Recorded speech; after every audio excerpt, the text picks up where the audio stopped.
In the morning, I procured at the prefecture a full report of the evidence, of all the evidence elicited,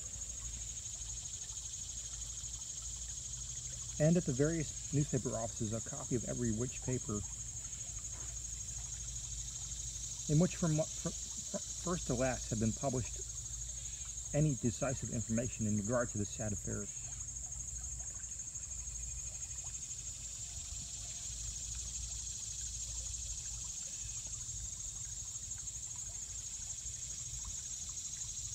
Freed from all that was positively disproved, this mass of information stood thus. Marie Roget left the residence of her mother in the Rue Pavée Saint-André about 9 in the morning of Sunday, June the 22nd. In going out, she gave notice to a Monsieur Jacques Saint-Eustache,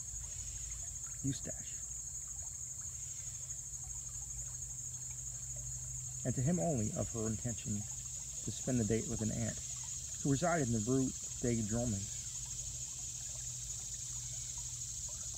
The Rue des Drômes is a short and narrow but populous thoroughfare, not far from the banks of the river, and at a distance of some 2 miles, in the most direct course possible from the pension of Madame Roget. Saint Eustache was the accepted suitor of Marie, and lodged as well as took his meals at the pension. He was to have gone for his betrothed at dusk, and have escorted her home. In the afternoon, however, it came on to rain heavily, and supposing that she would remain all night at her aunt's, as she had done it under similar circumstances before, he did not think it necessary to keep his promise. As night drew on, Madame Roget, who was an infirm old lady, 70 years of age, was heard to express a fear, quote-unquote, that she should never see Marie again. But this observation attracted little attention at the time. On Monday, it was ascertained that the girl had not been to the Rue des Drômes, and when the day elapsed without tidings of her, a tardy search was instituted at several points in the city and its environs.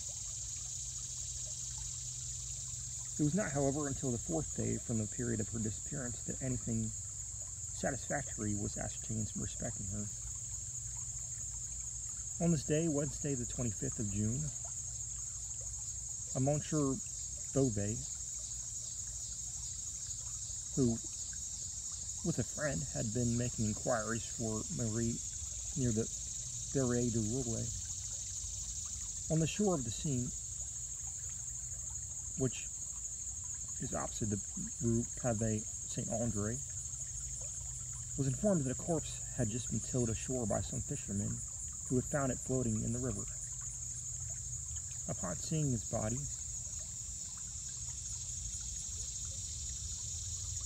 Beauvais, after some hesitation, identified it as that of the perfumery girl. His friend recognized it more promptly. The face was suffused with dark blood, some of which issued from the mouth. No foam was seen, as was the case of the merely drowned. There was no discoloration in the cellular tissue. About the throats were bruises and impressions of fingers. The right hand was clenched, the left partially open.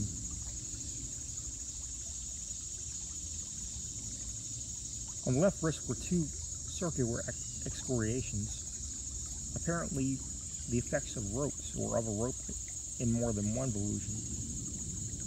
A part of the right wrist also was much chafed, as well as the back throughout its extent, but more especially at the shoulder blades. In bringing the body to the shore, the fisherman had attached to a rope, but none of the excoriations had been affected by this. The flesh of the neck was much swollen. There were no cuts apparent, or bruises which appeared the effect of blows. A piece of lace was found tied so tightly around the neck as to be hidden from sight. It was completely buried in the flesh and was fastened by a knot which lay just under the left ear.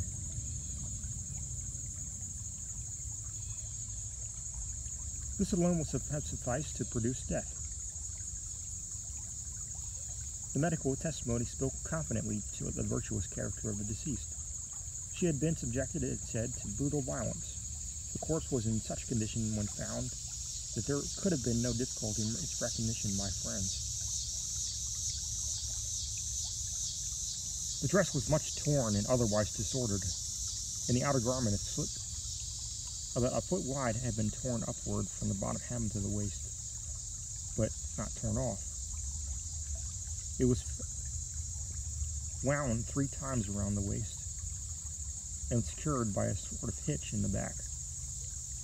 The dress immediately beneath the frock was of fine muslin, and from this a slip 18 inches wide had been torn entirely out. Torn evenly, very evenly, and with great care. It was found around her neck, fitting loosely and secured with a hard knot. Over this muslin slip and the slip of lace, the strings of the bonnet were attached, the bonnet being appended.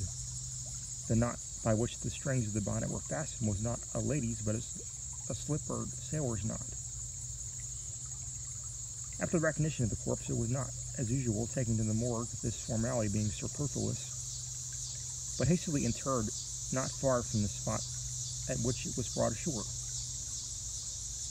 Through the exertions of Beauvais, the matter was industriously hushed up, as far as possible, and several days had elapsed before any public emotion resulted.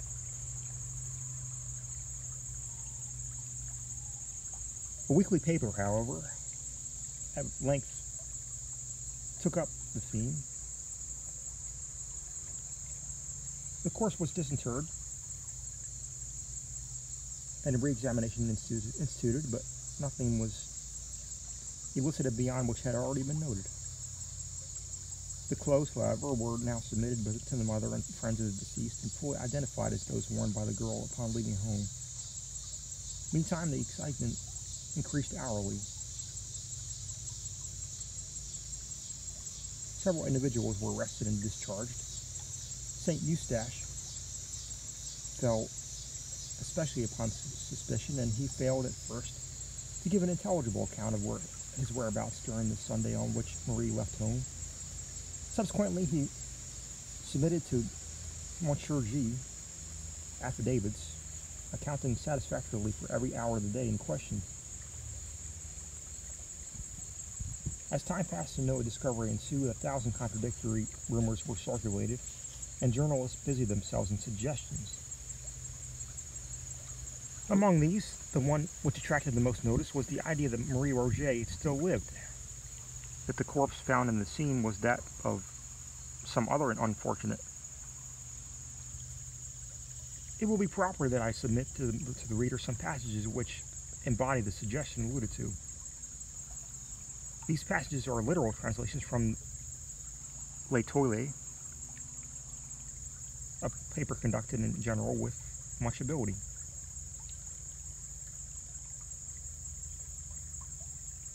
Mademoiselle Roget left her mother's house on Sunday evening, June the 22nd, with an ostensible purpose of going to see her aunt, or some other connection in the Rue des Drômes.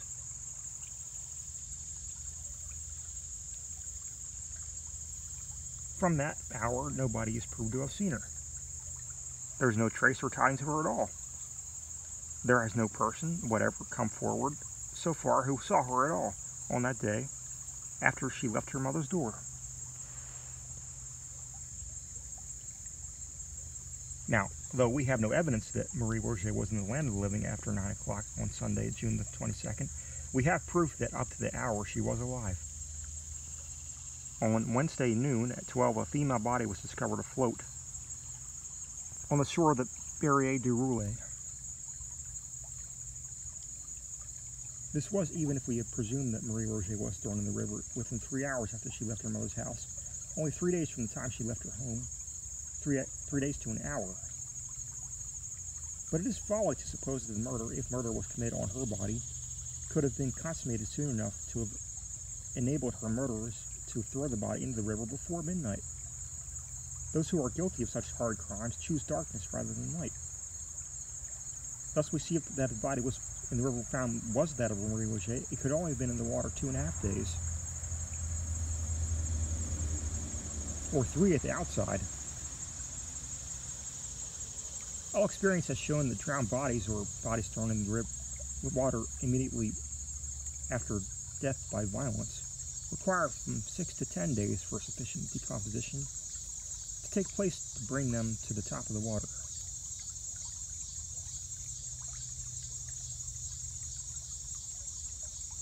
Even when a cannon is fired over a corpse and it rises for at least 5 or 6 days immersion, it sinks again if left alone. Now we ask, what was there in the case to be cause of the departure from the ordinary course of nature? If the body had been kept in its mangled state on shore until Tuesday night, some trace would be found on the shore of the murderers.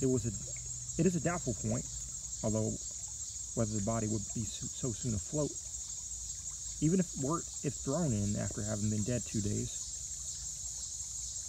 And furthermore, it is exceedingly improbable that any villains who had committed such a murder as is here supposed would have thrown the body in without weight to sink it, when such a precaution could have easily been so taken. The editor here proceeds to argue that the body must have been in the water, quote unquote, not 3 days merely, but at least 5 times 3 days, because it was so far decomposed that Beauvais had great difficulty in recognizing it.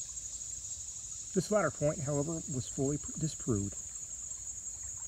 I continue the translation.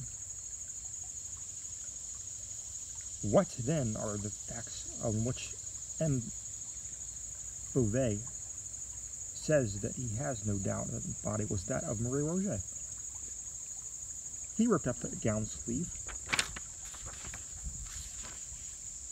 and he says he found marks which satisfied him of its identity. The public generally supposed those marks to have consisted of some description of scars. He rubbed the arm and found hair upon it, something as indefinite, we think, as can be readily imagined. As little conclusive as finding his arm on his sleeve, M. Beauvais did not return that night, but sent word to Madame Roget at 7 o'clock on Wednesday evening that an investigation was still in process respecting her daughter. If we allow that Madame Roget, from her grief, could not go over, which is allowing a great deal, there certainly must have been someone who would have thought it worthwhile to go over and attend the investigation if they thought the body was that of Marie. Nobody went over.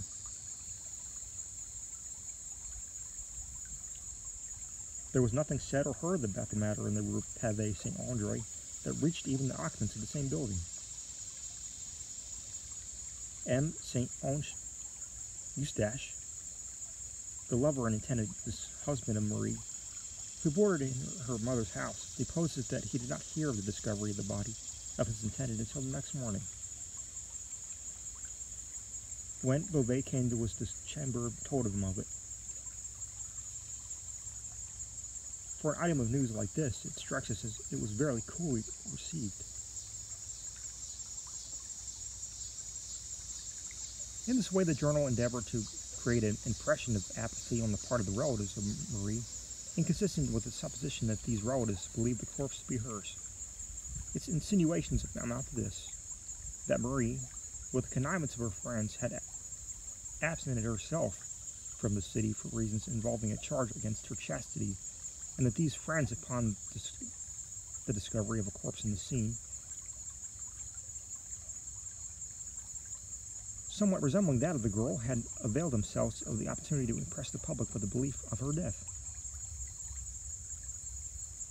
But L'Etoile was again over-hasty.